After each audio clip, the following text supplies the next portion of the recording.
अस्सलाम वालेकुम class.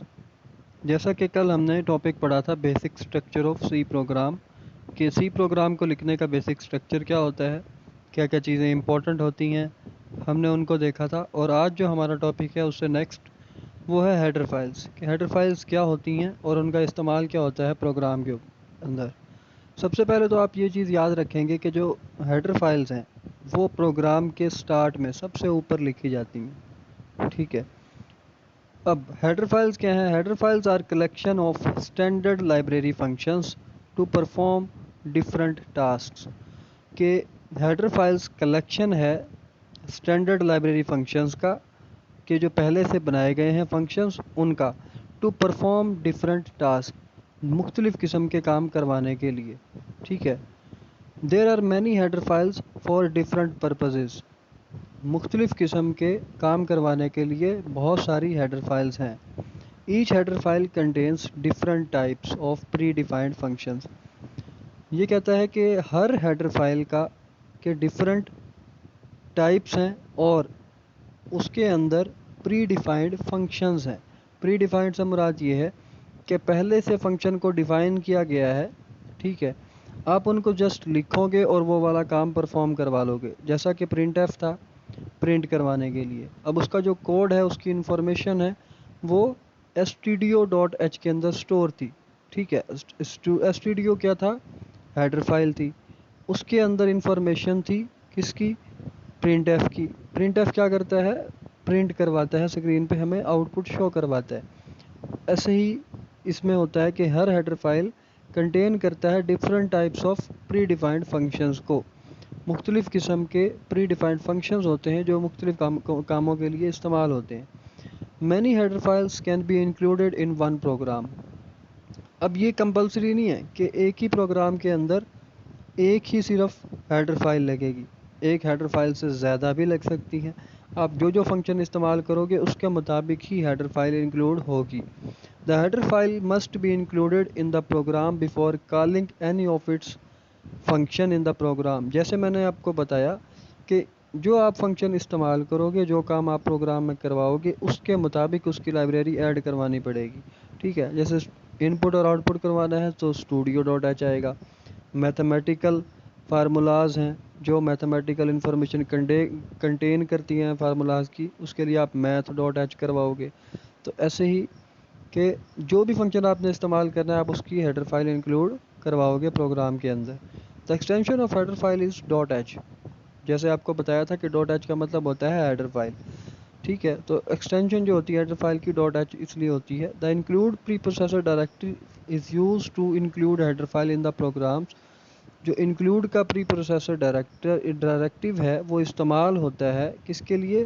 Header files को इंक्लूड करवाने के लिए। These files are provided by C compiler system.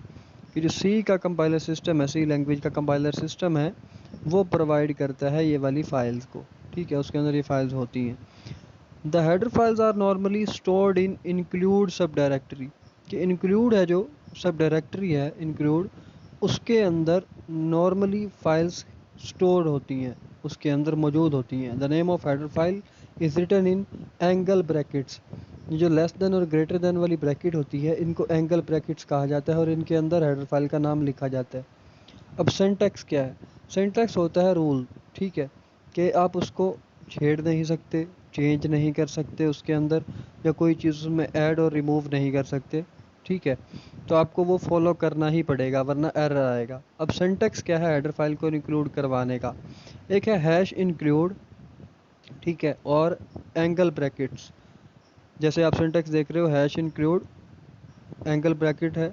ठीक है। उससे पहले उसके बाद हेडर फाइल नेम है। ठीक है। अब हेडर फाइल नेम का कौन सा है? जैसे कि studio.h है, math.h है, vectors.h है, ये जो लिखे हुए हैं साइड पे graphics.h है, ये हेडर फाइल्स के नाम है। ठीक है। आप इस तरीके से और फिर एंगल ब्रैकेट को क्लोज करोगे तो इससे ये हेडर फाइल का नाम लिखा जाएगा। ये है सिंटैक्स। आप इसको ऐसे ही लिखोगे जैसे ये लिखा हुआ है। ठीक है। The name of header file can also be used in double quotes as follows. के हेडर फाइल को आप डबल कोट्स के अंदर भी लिख सकते हो। ठीक है। इस वे में भी आप उसको लिख सकते हो। कैसे? हैश इंक्लूड, ठीक है, उसके बाद आएंगी डबल कोट्स मतलब inverted commas, then header file का नाम and then close inverted commas.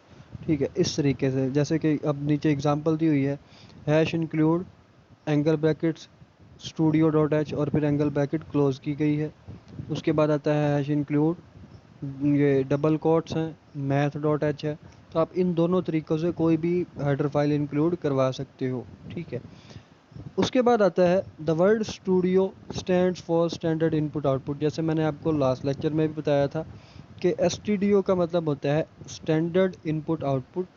The standard input output header file contains the definition of built in input and output functions. कि ये डेफिनेशन कंटेन करती है, मतलब उसकी इंफॉर्मेशन को कंटेन करती है, स्टोर करती है अपने पास, किसकी, इनपुट और आउटपुट फंक्शंस की। A header file math dot h is use to use predefined mathematical functions. वो वाले फंक्शंस जो मैथमेटिकली प्री डिफाइंड है, पहले से डिफाइन किए गए हैं, जस्ट आप उनको कॉल करोगे और वो इस्तेमाल हो जाएंगे स्टेटमेंट के अंदर। ठीक है, तो ये मैथ डॉट एच जो है हेडर फाइल, ये उनको कंटेन करती है। उसके बाद आता है explain main function used in C program. अब मेन फंक्शन जो है वो इस्तेमाल क्यों होता है सी प्रोग्राम के अंदर। सबसे पहले आपको मैं बता दूं कि जैसे लास्ट लेक्चर में भी ये बात की गई थी कि मेन फंक्शन वो वाली प्लेस है जहां से सी प्रोग्राम की एग्जीक्यूशन स्टार्ट होती है। ठीक है, when the program is executed, जब प्रोग्राम एग्जीक्यूट होता है, the control enters main function, जो कंट्रोल है एंटर होता है मेन फंक्शन के अंदर, जाता है and start executing its statements, कि जो आपने स्टेटमेंट लिखी हैं वो वाला काम होना शुरू हो जाता है। ठीक है, each program must contain main function, हर प्रोग्राम मेन फंक्शन को ज़रूर कंटेन करता है, उसके पास होता है, ज़रूर होना चाहिए। If a program does not contain main function, अगर प्रोग्राम के पास मेन फंक्शन नहीं होगा प्रोग्राम के अंदर, तो वो कंपाइल होगा। कंपाइल से मुराद, कंपाइलर उसको रीड करेगा, अंडरस्टैंड करेगा, but can not be executed, लेकिन वो काम परफॉर्म नहीं करेगा जो आप उससे करवाना चाहते हो। कंपाइल का क्या मतलब होता है, रीड करना, मतलब जो इंस्ट्रक्शन आपने लिखी हैं कंपाइलर उसे रीड कर लेगा, समझ लेगा, अगर कोई एरर होगा जनरेट करेगा, लेकिन उस काम को परफॉर्म नहीं करेगा जो आपने करवाया है, आपको आउटपुट या इनपुट शो नहीं करवाएगा। Any number of statements can be written in the body of the main function. जैसे मैंने आपको कल भी बताया था कि मेन जो फंक्शन की बॉडी होती है, ठीक है, प्रोग्राम बॉडी होती है, उसके अंदर आप लोग कि जितनी मर्जी स्टेटमेंट लिख सकते हो, एक लिख सकते हो, दो लिख सकते हो, 100 लिख सकते हो, 1000 लिख सकते हो।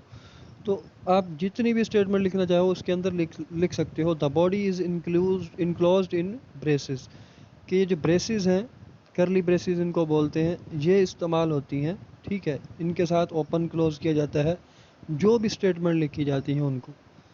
उसके बाद आता है सिंटैक्स क्या है। The syntax of main function is as follows, कि जो नीचे दिया गया है मेन फंक्शन का सिंटैक्स वो क्या है, वॉइड मेन। अब वॉइड मेन क्या होता है, वॉइड का मतलब होता है रिटर्न टाइप।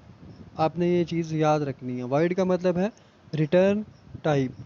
मेन क्या है, फंक्शन का नाम। ठीक है, अब उसके बाद उसकी बॉडी आ जाती है, बॉडी ऑफ मेन फंक्शन करली ब्रेसेस के साथ ओपन होगी, उसके बाद स्टेटमेंट लिखी जाएंगी, देन करली ब्रेस को बंद किया जाएगा। ठीक है, अब यहाँ पे क्या होता है कि फंक्शन जो है वैल्यू रिटर्न करता है, लेकिन तब तक करता है जब तक वॉइड ना लगाओ।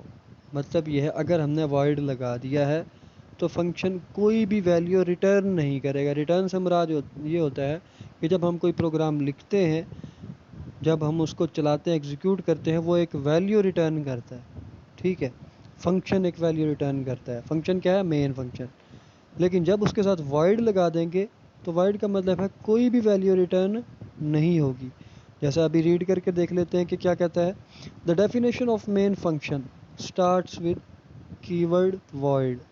वॉइड क्या है, एक कीवर्ड है, और मेन फंक्शन यहाँ से स्टार्ट होता है। It indicates the type of value, जैसे मैंने आपको बताया कि ये टाइप ऑफ वैल्यू को इंडिकेट करता है। जब हम वॉइड लिखते हैं, वॉइड का क्या है, रिटर्न टाइप। जब हम वॉइड लिखते हैं तो ये कोई वैल्यू रिटर्न नहीं करता, ठीक है। और ये इंडिकेट कर रहा होता है वो वैल्यू टाइप, मतलब वो वाली टाइप जिस टाइप की वैल्यू रिटर्न होगी। फॉर एग्जांपल इंटीजर होगा, अल्फ़ाबेट होगा, या कोई भी वैल्यू होगी, ठीक है। मतलब नंबर है या ABC वाले अल्फ़ाबेट्स हैं, ठीक है। कोई भी वैल्यू रिटर्न ये वाली टाइप कंटेन करता है। लेकिन जो वॉइड है ये कोई भी वैल्यू रिटर्न नहीं करता। void means that the function will return no value। मतलब void का मतलब है कोई फंक्शन जो है, मेन फंक्शन जो है, कोई भी वैल्यू रिटर्न नहीं करेगा। ये हम आगे जाके जब डिस्कस करेंगे डाटा टाइप्स को, तब आपको ये और क्लियर हो जाएगा, ठीक है। Keyword void in parenthesis indicates that function does not accept any argument। अब ये जो पैरेंथेसिस मराद ये है void मेन के बाद, देखें आप लोग सिंटैक्स के अंदर ब्रैकेट के अंदर void लिखा हुआ है, ठीक है। इसका मतलब ये है अगर आप ये void का वर्ड इस्तेमाल करते हो तो जो फंक्शन है, कोई भी आर्गूमेंट, कोई भी वैल्यू आर्गूमेंट के तौर पे वो वाला फंक्शन, मेन फंक्शन एक्सेप्ट नहीं करेगा, उसको नहीं लेगा, ठीक है। अभी आर्गूमेंट क्या होता है इसके बारे में जब हम प्रोग्राम लिखेंगे आपको, तब ये प्रैक्टिकली परफॉर्म करेंगे आपको समझ आएगा कि ये किसकी बात कर रहे हैं, ठीक है।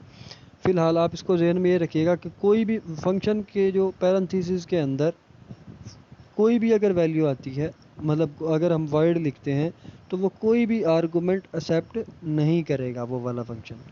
उसके बाद आता है the body of main function is enclosed in braces, कि जो मेन फंक्शन की बॉडी है उसको ब्रेसेस के अंदर बंद करेंगे। ये बार बार हम पहले भी रीड कर चुके हैं, इसको आप याद रखिएगा। It consist of C language statement, और जो प्रोग्राम की बॉडी है उसके अंदर सी लैंग्वेज की स्टेटमेंट लिखी जाएंगी। The instructions are used to implement program logic, और जो इंस्ट्रक्शंस हैं वो इस्तेमाल होती हैं इम्प्लीमेंट करने के लिए। क्या इम्प्लीमेंट करने के लिए? प्रोग्राम का लॉजिक, मतलब आपने क्या प्रोग्राम बनाया है, क्या काम करवा रहे हो, नंबर ऐड करवा रहे हो, कोई चीज़ प्रिंट करवा रहे हो, जो भी आप काम करवा रहे हो उस लॉजिक को इम्प्लीमेंट करने के लिए इंस्ट्रक्शंस इस्तेमाल होती हैं। उसके बाद कहते हैं, क्वेश्चन है what do you know about C statement, आप सी स्टेटमेंट के बारे में क्या जानते हो, ठीक है। तो a statement in C language is an instruction for the compiler to perform a task. जो स्टेटमेंट होती है सी लैंग्वेज के अंदर वो इंस्ट्रक्शन होती है, मतलब इंस्ट्रक्शंस को कंटेन करती है। फॉर एग्जांपल आपने प्रिंट एफ लिखा तो कंपाइलर उसको समझेगा, क्या समझेगा कि मैंने कोई चीज़ प्रिंट करवानी है। अब प्रिंट करना क्या है, एक टास्क है, तो उसको ये समझ आएगा कि प्रिंट एफ जो है, मतलब अगर हमने प्रिंट एफ लिखा है तो कंपाइलर इसको रीड करेगा और ये अंडरस्टैंड करेगा कि हमने स्क्रीन के ऊपर कोई चीज़ प्रिंट करवानी है, ठीक है। तो कंप्यूटर के लिए इंस्ट्रक्शन होती है कि ये काम उसने करवाना है, स्टेटमेंट इस इंस्ट्रक्शन को कंटेन करता है। The statements are written in curly brackets, ठीक है। करली ब्रैकेट से वही बात आ जाती है, जो प्रोग्राम की बॉडी है उसके अंदर प्रोग्राम की जो स्टेटमेंट है वो लिखी जाएंगी। Computer perform these instructions one by one in the same sequence in which these instructions are written. जो कंप्यूटर जो है वो परफॉर्म करेगा, वो काम करेगा, वो चीज़ें, वो टास्क परफॉर्म करेगा जो आपने इंस्ट्रक्शन के अंदर दिया है, और वन बाय वन करेगा। जिस सीक्वेंस में आप लिखोगे उसी सीक्वेंस में वो काम करेगा, ठीक है। अभी आपको पता चल जाएगा सीक्वेंस कैसे है। Each statement in C is terminated with semicolon, जैसे हमने पहले डिस्कस किया था कि कोई भी स्टेटमेंट है, हर स्टेटमेंट सेमीकोलन के साथ टर्मिनेट होगी, ठीक है। एग्जाम्पल देख लेते हैं। सबसे पहले क्या है, उसने एक प्रोग्राम लिखा है, मैं आपको बता देता हूँ। एक प्रोग्राम लिखा है सिंपल सा, जो कि सिर्फ प्रिंट का, आउटपुट का फंक्शन परफॉर्म कर रहा है। अब सबसे पहले हमें जब आउटपुट करवानी है तो हमें हेडर फाइल के इंक्लूड करवानी पड़ेगी।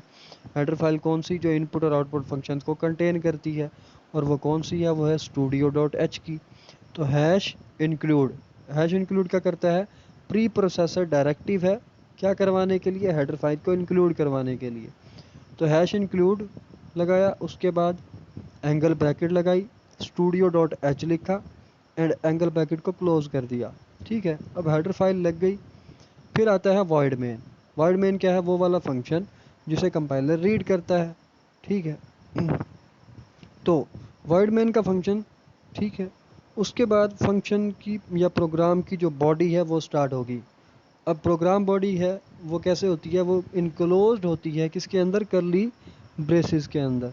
तो ओपन करली ब्रेस लगाएंगे, देन प्रिंट एफ लिखेंगे। प्रिंट एफ क्या है, आउटपुट देने के लिए प्रिंट एफ। उसके बाद आएगी open bracket, then double quote and hello world of C programming, then dot लगा हुआ है, ठीक है, डेसिमल। उसके बाद डबल कोट बंद हो गया, इन्वर्टेड कॉमा लगे, देन ब्रैकेट क्लोज और सेमीकोलन। अब ये क्या हुआ, एक स्टेटमेंट लिखी है प्रिंट करवाने के लिए। अब क्या स्टेटमेंट लिखी है कि hello world of C programming, ये वाली जो सेंटेंस है इसको प्रिंट करवाया जाए किस पे, स्क्रीन पे। तो प्रिंट करवाने के लिए प्रिंट एफ लगा। प्रिंट एफ का सिंटेक्स क्या था, हमने वो देखा था, ठीक है। प्रिंट एफ लगाया, ब्रैकेट लगाई और डबल कोटेशन के अंदर जो भी आप मैसेज लिखोगे वो शो होगा, ठीक है। तो hello world of C programming जैसे इसने लिखा है वैसा ही शो होगा। उसके बाद आता है प्रिंट एफ, दूसरी स्टेटमेंट है प्रिंट एफ। उसके बाद ओपन ब्रैकेट, देन कोटेशन है, डबल कोट्स हैं, प्रोग्रामिंग मेक्स लाइफ इंटरेस्टिंग। और उसके बाद डॉट है, मतलब ठीक है, और डबल कोट बंद हो गया। उसके बाद ब्रैकेट क्लोज की, सेमी कॉलन लगाया और उसके बाद करली ब्रेस को बंद कर दिया, प्रोग्राम बॉडी को बंद कर दिया। अब दो स्टेटमेंट लिखी हुई है प्रोग्राम बॉडी के अंदर।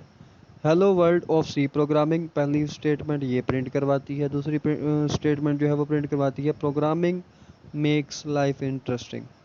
तो ये दो लाइनें हैं, लेकिन ये जो दो लाइनें हैं ये स्क्रीन पे शो होंगी और प्रोग्राम जो है ऐसे ही एग्जीक्यूट होगा। मतलब पहले hello world of C programming step by step perform होगी इंस्ट्रक्शन। तो पहले ये वाली लाइन लिखी आएगी, फिर दूसरी, ठीक है, दूसरा सेंटेंस लिखा आएगा।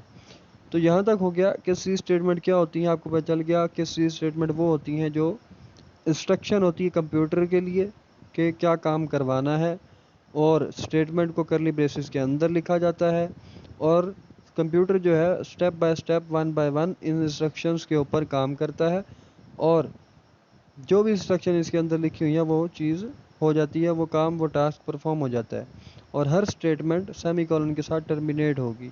ठीक हो गया। उसके बाद आता है डिफाइन बग एंड डिबगिंग। अब बग एंड डिबगिंग क्या होता है, सबसे पहले कोई भी एरर आता है अगर कंप्यूटर प्रोग्राम के अंदर, ठीक है, उसको हम बोलते हैं बग। मतलब आपने प्रोग्राम लिखा, उसके अंदर कोई अगर एरर आ गया, कोई मिस्टेक आ गई, कंपाइलर उसको एरर को दिखाएगा, शो करवाएगा और उस एरर को हम क्या कहेंगे, ये बग है प्रोग्राम के अंदर। उसके बाद है the programmer can make different errors while writing programmes.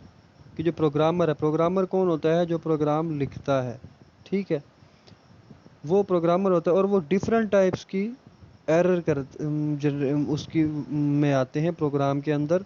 मतलब प्रोग्रामर डिफरेंट तरह के एरर आते हैं प्रोग्राम के अंदर जब प्रोग्रामर प्रोग्राम लिखता है, ठीक है। A program can not be compiled, program compile नहीं होता if it contains any syntax error. Syntax error से मुराद ये है प्रिंट एफ की जैसे सिंटैक्स है, उसके बाद वाइड मेन का है, इसके अंदर आप कोई भी गलती करोगे तो वो एरर जनरेट करेगा, ठीक है। और अगर वो एरर आएगा तो प्रोग्राम कंपाइल नहीं होगा। The compiler detects error and display error message to describe the cause of error. जो कंपाइलर है वो डिटेक्ट करता है एरर को और एक एरर मैसेज डिस्प्ले करवाता है जो कि एरर की वजह को बयान करता है। मतलब उस मैसेज के अंदर ये लिखा होता है कि एरर क्यों आ रहा है, किस वजह से आ रहा है, क्या गलती की है आपने। उसके बाद आता है the error must be removed from the program before it can be compiled and executed. के प्रोग्राम को रिमूव करना पड़ेगा उससे पहले, क्या, किससे पहले, कंपाइल और एग्जीक्यूट करने से पहले, ठीक है। द प्रोसेस ऑफ फाइंडिंग, के एरर को फाइंड करना, एंड रिमूविंग बग्स, और एरर को रिमूव करना, ठीक है, इज़ नॉन एज डिबगिंग, के उसको हम डिबगिंग बोलते हैं। अब बग एंड डिबग क्या हुआ, एरर प्रोग्राम के अंदर बग कहलाता है और एरर को फाइंड करना और उसको रिमूव करना डिबगिंग कहलाता है। तो ये दो टर्म्स हैं, आप इसको शॉर्ट क्वेश्चन के हवाले से कीजिएगा, बहुत इंपॉर्टेंट है, ठीक है। आज का लेक्चर यहीं पे ख़त्म होता है। इंशाल्लाह नेक्स्ट हम इससे आगे डिस्कस करेंगे और ये हमारा चैप्टर भी ख़त्म हो जाएगा। ठीक है, तो यहाँ तक आप लोग देख लीजिएगा। अगर आपको कोई कन्फ्यूजन हो, कोई क्यूरी हो, तो आप वो मुझसे पर्सनली इनबॉक्स में मैसेज सेंड कर सकते हो। ठीक है, तो मैं आपको इंशाल्लाह ज़रूर आंसर करूँगा। ओके, अल्लाह हाफिज़।